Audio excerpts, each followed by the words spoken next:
जय Hind aspirants and स्वागत है सभी का स्टडी टीचर्स पर। उम्मीद करता हूँ आप सभी बहुत अच्छे हो एंड प्रिपरेशन बहुत अच्छे से कर रहे हो सभी अपने अपने एग्जाम्स की। And specially if I will talk about the सैनिक स्कूल एग्जामिनेशन क्लास 8 का जो एग्ज़ाम होने वाला है अभी तो जनवरी में, तो उस एंट्रेंस एग्ज़ाम के लिए आई एम होपिंग दैट आप अच्छे से प्रिपरेशन कर रहे हैं क्योंकि टाइम अभी कम है। This is the November month, तो आधा मंथ तो हो चुका है, आधा मंथ ये बाकी है, दिसंबर का मंथ बाकी है और जनवरी के कुछ डेज हमें मिलेंगे, उनको हम छोड़ देते हैं। सो 1.5 मंथ हमारे पास है कुल मिला के एंड उम्मीद कर रहा हूँ कि आप इसका यूटिलाइज अच्छे से करोगे and I am here to help you out उसकी प्रिपरेशन को अच्छे से करने के लिए, बूस्टअप करने के लिए इस प्रिपरेशन को। तो आज के जो लेक्चर में हम बात करने वाले हैं वो बात हम करेंगे हमारे जीएस के टॉपिक का, यानी एनवायरनमेंट का, एग्रीकल्चर का।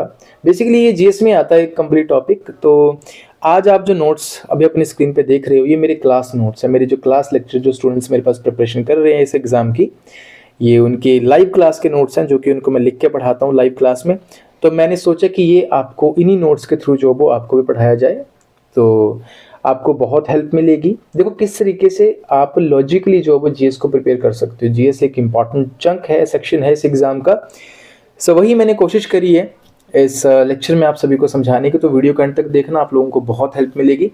And to be very honest यार, फ्री ऑफ कॉस्ट अगर आपको कोई लेक्चर मिल रहा है तो उसकी जो है वो आप फ़ायदा उठाओ उस चीज़ का। तो अपना टाइम देना है, हार्डली 10-12 मिनट का लेक्चर होने वाला है, ज़्यादा बड़े लेक्चर्स में बनाता नहीं हूँ, आप बोर नहीं होंगे उससे, ठीक है।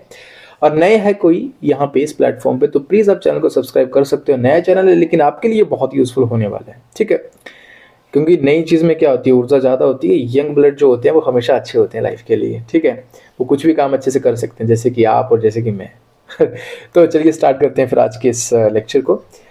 तो आज के इस टॉपिक में, पर्टिकुलर टॉपिक में हम बात कर रहे हैं एग्रीकल्चर के बारे में। कि क्वेश्चन आता है आपके, देखो टॉपिक में लिखा होगा मेंशन, ये आपके सिलेबस में टॉपिक मेंशन होगा एग्रीकल्चर, तो मैंने वही समझाया होगा इसमें। चलो एग्रीकल्चर की बात करें तो ये एक लैटिन वर्ड है। कौन सा वर्ड है? Latin word. पेपर में बड़ी बार सवाल आता है कि कौन सी लैंग्वेज से लिए गया वर्ड है। ये लैटिन वर्ड है और इसका मतलब क्या होता है? To cultivate the soil, soil को कल्टिवेट करना, सॉइल में कल्टिवेशन करना। कल्टिवेशन का मतलब तो आई होप आप सभी समझते होंगे। बाकी क्रॉप्स प्रोडक्शन, अलग अलग नाम देखो इसमें क्या कर सकते हो आप। क्रॉप्स की प्रोडक्शन कर सकते हो, फ्रूट की प्रोडक्शन कर सकते हो, वेजिटेबल की प्रोडक्शन कर सकते हो, फ्लावर्स की प्रोडक्शन कर सकते हो, एनिमल रेयरिंग मतलब पशुपालन, राइट। तो ये सारी चीज़ें आपकी किस में आती हैं? एग्रीकल्चर में ही आती हैं। एग्रीकल्चर के अलग अलग सेक्टर्स होते हैं जिसमें सब चीज़ें आपको देखने को मिलती हैं दोस्तों। चलिए जी, अब जरा बात करते हैं फैक्टर्स इन्फ्लुएंसिंग एग्रीकल्चर। कौन से ऐसे फैक्टर्स हैं जो एग्रीकल्चर को प्रभावित करते हैं? जैसे सबसे नंबर 1 तो मॉनसून यानी वर्षा। अब आपको पता होगा हम इंडिया में रहते हैं दोस्तों, सो इंडिया का जो क्लाइमेट है वो मॉनसून बेस्ड क्लाइमेट है, यानी हमारी जो कल्टीवेशन होती है, फसलों की जो पैदावार होती है वो ज़्यादातर किस पे डिपेंड करती है? वो करती है मॉनसून पे। अगर तो मॉनसून अच्छा आएगा तो कल्टीवेशन अच्छी होगी, उससे क्या होगा? किसानों को फायदा होगा एंड ओवरऑल पूरे देश को फायदा होगा। हमारा जो फूड सिक्योरिटी मिशन है उसमें हेल्प मिलती है, ठीक है। तो देखो आपको पॉइंट्स को, डॉट्स को लिंक करने आना जो है वो चाहिए इस एग्जाम के लिए, तभी आप क्वेश्चंस को सॉल्व कर सकते हो। डायरेक्ट क्वेश्चंस तो बिल्कुल नहीं आएंगे और ऐसे क्वेश्चंस अब आपके, मैं इसको फटाफट से लेक्चर को अटेंड करते हैं और फिर चलते हैं जीएस में 2024 के पेपर में कि कैसा वहां पे क्वेश्चन पूछे गए हैं इस टॉपिक से। चलिए होगा क्या, ज्यादा देखो मॉनसून, अगर हाई रेनफॉल होगा मॉनसून में तो फ्लड्स की संभावना भी बढ़ जाएगी, जैसे इस बार बढ़ी थी हमारे हिमाचल में, जो भी हिली स्टेट्स हैं वहां पे। तो क्या होगा? फसलें बर्बाद होने के चांसेस होंगे, तो उसका देखो नुकसान आ रहा है। लेकिन इसी का अगर मैं दूसरा केस दोस्तों आपको बताऊं, सेकंड केस, अगर वर्षा कम होगी तो उससे क्या होगा? बारिश कम होगी तो जिन फसलों के लिए पानी की ज्यादा जरूरत होती है तो वो फसलें क्या होंगी? उनकी प्रोडक्शन कम हो जाएगी और इससे क्या होगा? किसानों का नुकसान होगा। देखो हर चीज़ के ना, बोलते हैं ना कि हर सिक्के के 2 पहलू होते हैं, तो हर चीज़ के प्रोज एंड कॉन्स होते हैं, तो आपको उन दोनों चीज़ों को ध्यान से जो है वो पढ़ना है, दिमाग में रखना है। दूसरा फैक्टर टोपोग्राफी। बच्चे टोपोग्राफी क्या होती है? कि ज़मीन की जो बनावट, कोई भी ज़मीन या कोई पर्टिकुलर जगह जहाँ पे हम एग्रीकल्चर कर रहे हैं, कल्टीवेशन कर रहे हैं, उस चीज़ की, उस जगह की बनावट कैसी है, वो भी एक बड़ा इन्फ्लुएंसिंग फैक्टर होता है एग्रीकल्चर में। जैसे हिली एरिया में हम बात करें तो क्रॉप प्रोडक्शन कम होती है। ये समझाने की जरूरत नहीं पड़नी चाहिए कि हिली एरिया में क्रॉप प्रोडक्शन कम क्यों होती है। क्रॉप प्रोडक्शन कम इसलिए होती है क्योंकि वहाँ पे बहुत बड़े बड़े एरियाज नहीं है, प्लेन लैंड्स नहीं है, वहाँ पे खेत फील्ड्स वो छोटे छोटे टेरेस फार्मिंग जिसे बोलते हैं, स्टप फार्मिंग जिसे बोलते हैं, वो होती है हिली एरियाज में। हिली स्टेट्स में ज़्यादातर जैसे हिमाचल हो गया, उत्तराखंड हो गया, नॉर्थ ईस्ट में वहाँ पे यही होती है। तो वहाँ पे क्या होता है, क्रॉप प्रोडक्शन कम होती है। अब जैसे मैं 2 स्टेट्स का एग्जाम्पल लेता हूँ, ठीक है। 2 स्टेट्स का एग्जाम्पल कौन कौन सा, एक मैंने एग्जाम्पल ले लिया हिमाचल प्रदेश का, एक मैंने एग्जाम्पल ले लिया पंजाब का।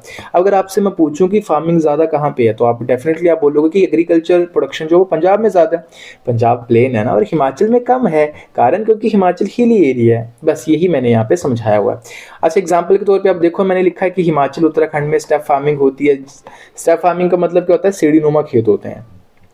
चलिए, एक तो ये बात आ गई। अब जैसे दूसरा मैंने यहाँ पे पंजाब का एग्जांपल दिया। अब देखो प्लेन एरिया जैसे पंजाब हो गया, यूपी हो गया, बिहार हो गया, यहाँ पे आप देखते हो बड़े बड़े खेत होते हैं, तो बच्चा प्रोडक्शन क्या होती है, ज़्यादा होती है।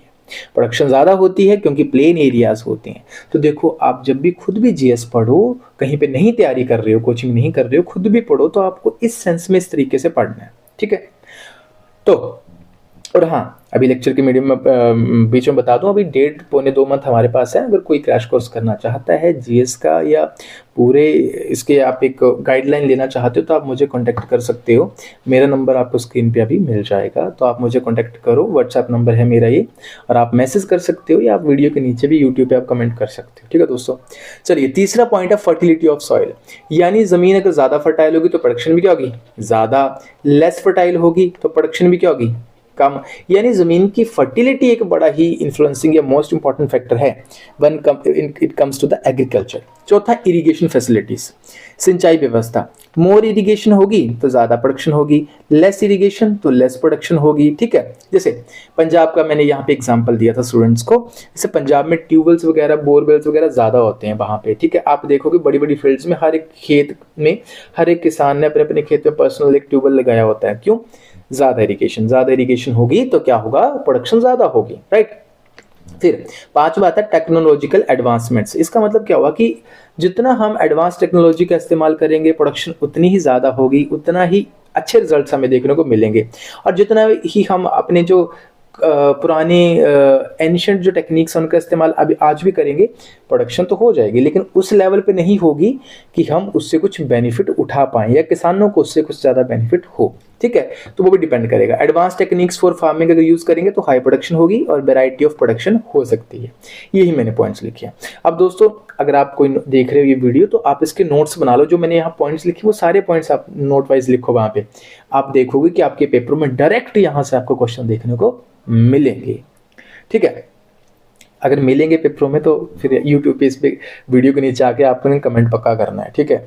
चलिए, फैक्टर्स जैसे सॉइल टेक्सचर आ गया, high yielding seeds, H/V seed जिन्हें बोलते हैं, high yielding seeds, variety seeds.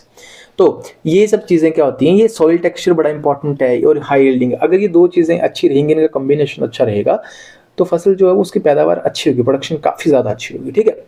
चलिए जी, अब यहाँ पे हमारा नेक्स्ट टॉपिक साथ साथ में समझा रहा हूँ। अभी 8 मिनट हुए इस वीडियो में, 2-3 मिनट में मैं ये टॉपिक भी आपको समझा दूंगा, तो 2 टॉपिक्स आपके क्लियर हो जाएंगे आगे भी फ्री ऑफ कॉस्ट। तो बहुत अच्छे टॉपिक्स हैं।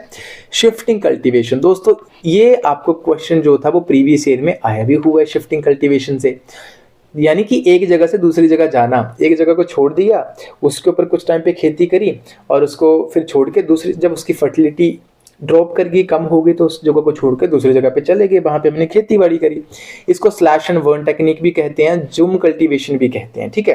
होता क्या है कि यहाँ पे एक छोटा सा लैंड एरिया देखेंगे जंगल में, उसको फॉरेस्ट को क्लियर कर देंगे, क्लीन कर देंगे, और वहाँ पे खेती बाड़ी करेंगे कुछ टाइम पे, जब तक तो वहाँ पे अच्छी प्रोडक्शन हो रही है, फर्टाइल है ज़मीन, वो सॉरी वहाँ पे खेती बाड़ी करेंगे, और उसके बाद उसको छोड़ के किसी दूसरे हिस्से पे चले जाएंगे।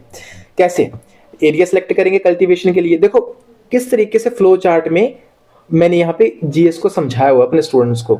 ठीक है, बहुत इजी होता है यार, ऐसे नोट्स पढ़ के इतना अच्छा नहीं काम चलता, आपको अंडरस्टैंडिंग होगी तभी आप अच्छे से कर पाओगे।